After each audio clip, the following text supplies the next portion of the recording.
Есенмісіз эфирда яңалыклар шығарылышы, студияда Лилия Гатина олғатыба қой бір темалар турында қысқаша. Танкистлар үшін квадроцикл жолда буре қошаматлы хәрби хезмәткәргә транспорт чарасы тапшырдылар. Сөйесіңме, сөймейсіңме татар драма театры труппасы яңа премьера әзерли. Үлемгә китерүче куркыныч ауру бу хакта ветеринарлар кисәтә һәм йорт хайваннарына кытыру авыруына каршы прививка ясатырга киңәш итә. Бу бигрәк тә урамга яки табигатькә чыгучы, авылларга алып кайтучы этләргә кагыла. Анда кытыру авыруларын таратучылар, мәсәлән, төлкеләр яки йортсыз этләр һәм мәчеләр белән элемтәгә керү мөмкинлеге бар. Бөтен эшкәлекләр хезмәттәш материалында.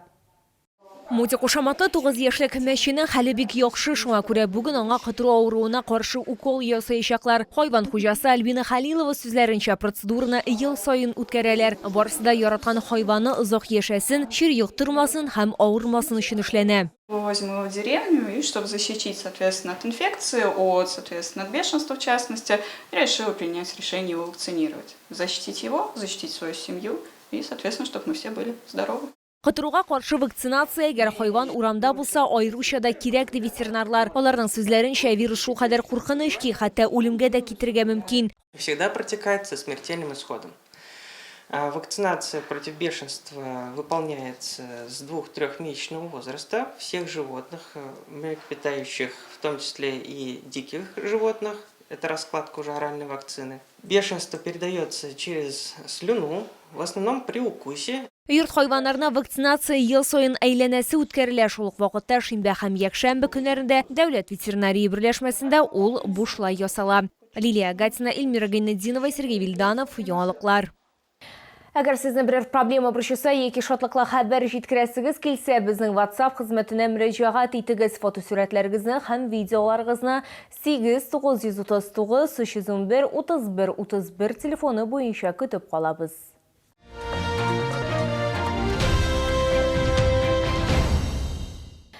Танкистлар үшін квадроцикл Йорчолыда буре кушаматлы хәрби хезмәткәргә транспорт чарасы тапшырдылар. Ират туган шәһәренә командировкага кайткан сугышчыга бу транспорт чарасы нигә кирәк? Ул нинди максатларга кулланылачак? Сорауларга җавапларны алдагы материалда яңгыратырбыз. Буре кушаматлы хәрби хезмәткәр бер ел инде махсус хәрби операция зонасында ул Россия оборона министрлыгы белән контракт төзегән һәм алгы сызыкка киткән. Сугышчының хатыны әйтүенчә, Иронда элегрәк тә барырга әзер булган. Иптәшенең карары аңа авыр бирелсә дә, ул ирен һәрвакыт һәм һәр нәрсәдә дә хуплый. Сөйләшкәндә сөйләшүе авыр, хәлең ничек диюгә әйбәт дисәң дә, начар хәбәрләрне аңарга әйтеп тормыйбыз инде. Аның хәлен әйбәт минеке әйбәт дип ишетүе үзе бер бәхет. Җан тынычлыгы, шул бер сүзе җан тынычлыгын бирә. Хәзер буре кушаматлы хәрби хезмәткәр танк батальонының танк командиры. Аның сүзләренчә, аларга квадроцикллар кирәк. Шуңа күрә Чаллы хакимиятенең транспорт чарасын бирүенә ул бик шат. Но в данный момент они нам нужны для, во-первых, то, что подвозов снарядов. У нас бывают танки, то, что на далеких расстояниях стоят. Снаряды подвозим, производим эвакуацию людей, разведку местности. Соответственно, это нужно производить очень быстро. А пешком, когда у нас нет такой возможности, чтобы быстро-быстро передвигаться, в полном снаряжении тем более. Квадроциклны хәрбигә Чаллы мэры Мәгъдиев тапшырды. Шәһәр башлыгы билгеләп үткәнчә, хәзер алгы сызыкта Чаллыдан 3000 нан артык кеше. Һәр кешегә алар ярдәм күрсәтә. Бүген дә ватанны саклаучыларның берсенә транспорт чарасы тапшырдылар. Довольно оперативно эта необходимая техника была приобретена, и она сегодня передается нашим воинам для того, чтобы они использовали там ее на линии боевого соприкосновения.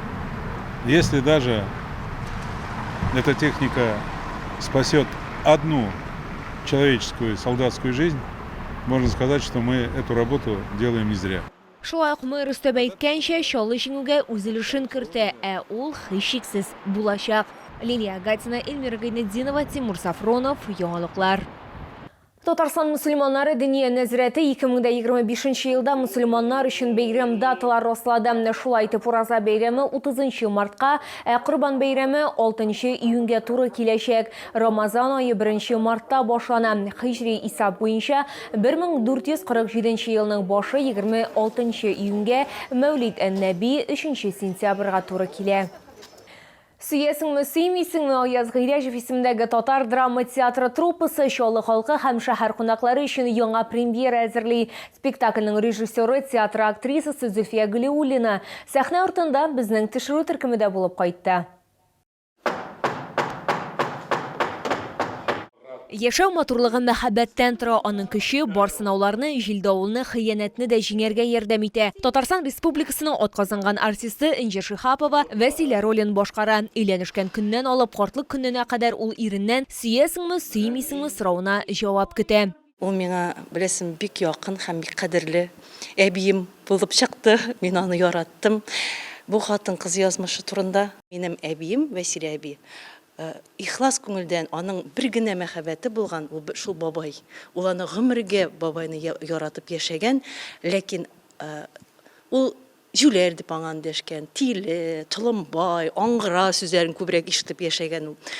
Ләкин гомер азагында ул шундый бәхеткә ия була. Ул үз исеме белән Вәсилә дип дәшә бабай һәм яратам сүзен ул ишетә.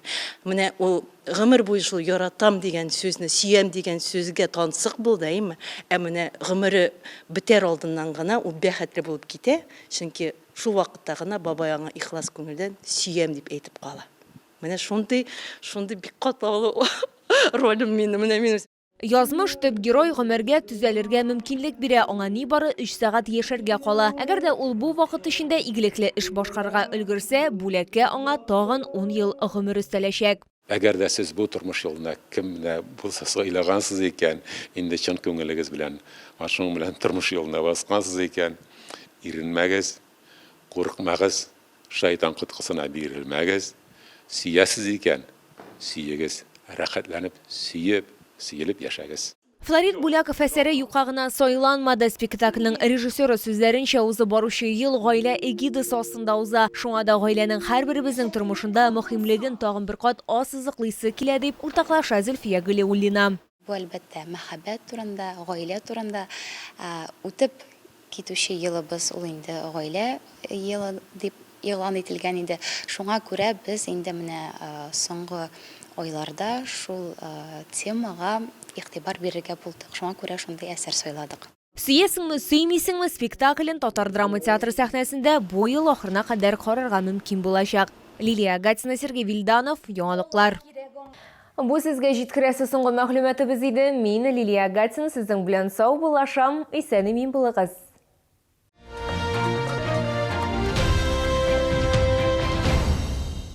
Нина говорит, что друзья плохого не посоветуют. Вклад открыла в Быстробанке под 23% годовых. И вам советует. Быстробанк. 8 800 333 2265. Чай Гульнара. 100% натуральный. Из сырья Индии, Шри-Ланки и Кении. Гульнара. Приходи, я заварил чай Гульнара. Эх, Гульнара, шундый, тәмле чай.